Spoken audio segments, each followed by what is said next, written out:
Hello everyone. Today I'm going to talk about the history of the United States and Great Britain. I'm going to start mentioning the first civilization of America. People in the Americas. There are several theories about the population of America. In general, it's recognized that the first Americans came from Asia and Oceania in various migrations, when the planet was enduring the last ice age or the time of low temperatures in the Pleistocene. The man came to America crossing the Bering Strait when it was an isthmus that formed a great bridge during the glaciation period, which linked the Asian continent with the American continent. The first inhabitants of America were hunter-gatherers who developed stone tools in order to take advantage of the resources of their environment. Their lifestyle was nomadic, that is, they didn't settle in one place, but traveled great distance to find food and shelter. The ancestors of America were evolving and developing their ways of life to adapt themselves of different environments. Archaeologists believe that the first empire of the Americas emerged as early as 1200 before Christ in what is now southern Mexico. There, the Olmec peoples created a thriving civilization in the humid forests along the coast of the Gulf of Mexico. Other civilizations appeared in the wake of the Olmec mysterious collapse around 400 before Christ. These include the Maya, who built a dynamic culture in Guatemala and the Yucatan Peninsula between Anno Domini 250 and 900, and the Aztec, who stepped into the Valley of Mexico. Native Americans live in diverse societies. The native groups of North America were as diverse as the environments in which they lived. The peoples of California adapted to these diverse settings. The Kashaya-Pomo hunted waterfowl with slingshots and nets.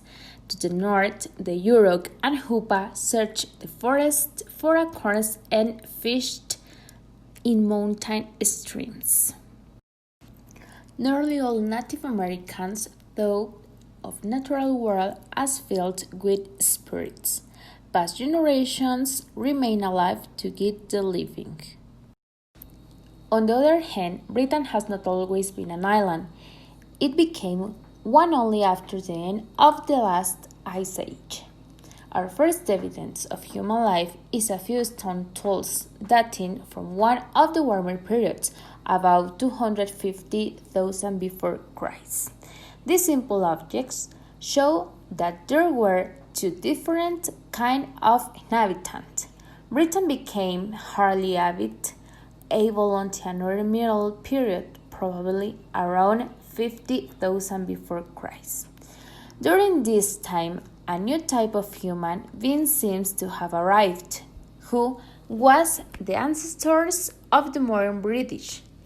These people looked similar to the modern British, but were probably smaller and had a lifespan of only about 30 years. For centuries, historians and archaeologists have puzzled over the many mysteries of Stonehenge, the prehistory monument that took Neolithic builders an estimated 1,500 years to erect. Located in southern England, it is comprised of roughly 100 massive upright stones placed in a circular layout. Today, nearly 1 million people visit Stonehenge, a UNESCO World Heritage Site since 1986 every year. Archaeologists believed England's most iconic prehistory ruin was built in several stages, with the earliest constructed 5,000 or more years ago. There is strong archaeological evidence that Stonehenge was used as a burial site, at least for part of its long history, but most scholars believe it served other functions as well, either as a ceremonial site, a final resting place for royalty, or a memorial erected to honor and perhaps spiritually connect with distant ancestors. I'm going to continue with the Paleolithic and Mesolithic era. The type of culture associated with the Mesolithic varies between eras, but it's associated with a decline in the group hunting of large animals in favor of a rare hunter-gatherers way of life, and development of more sophisticated and typically smaller lithic tools and weapons than the heavy chipped equivalents typical of the Paleolithic. Depending on the region, some use of property and textiles may be found in sites allocated to the Mesolithic. The Paleolithic era is a period of prehistory from about 2.6 million years ago to around 10,000 years ago. Paleolithic humans lived a nomadic lifestyle in small groups. They used primitive stone tools, and their survival depended on their environment and climate. The Romans. The name Britain comes from the word Britanni, the Greco-Roman word for the inhabitants of Britain. The Romans mispronounced the words and called the island Britannia. The Romans had invaded because the Celts of Britain were working with the Celts of Gaul against them. The Romans brought the skills of reading and writing to Britain. The written word was important for spreading ideas and also for establishing power, while the Celtic peasantry remained illiterate and only Celtic speaking. The Anglo-Saxons.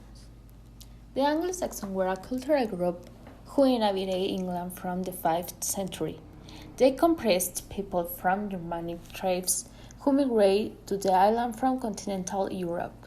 Their descendants and indigenous British groups who adopted many aspects of Anglo-Saxon culture and language. The Anglo-Saxons established the Kingdom of England, and the modern English language owes almost half of its words, including the most common words of everyday speech, to their language. Historically, the Anglo-Saxon period denotes the period in Britain between about 450 and 1066, after the initial settlement and up until the Norman conquest. The early Anglo-Saxon period includes the creation of an English nation, with many of the aspects that survive today, including regional government of shires and hundreds. During this period, Christianity was established and there was a flourishing of literature and language. The Vikings. For 250 years, the Vikings were protagonists in the history of England, first as leaders of cities, later as warrior chiefs who litigated the Saxon royal house for dominance of the island, and finally as kings of the English. The Vikings were competent sailors, capable for traveling long distance, as well as experts in warfare both on land and at sea, capable of attracting poorly defended targets with relative impunity. The Vikings followed a series of small attacks in England. The Vikings attacked Linsford 793, a Christian monastery that preserved the relics of Saint Cuthbert. The attacker killed the monks and captured everything of value there. This attack was considered to be the beginning of the Viking Age. And that's all. Thank you so much.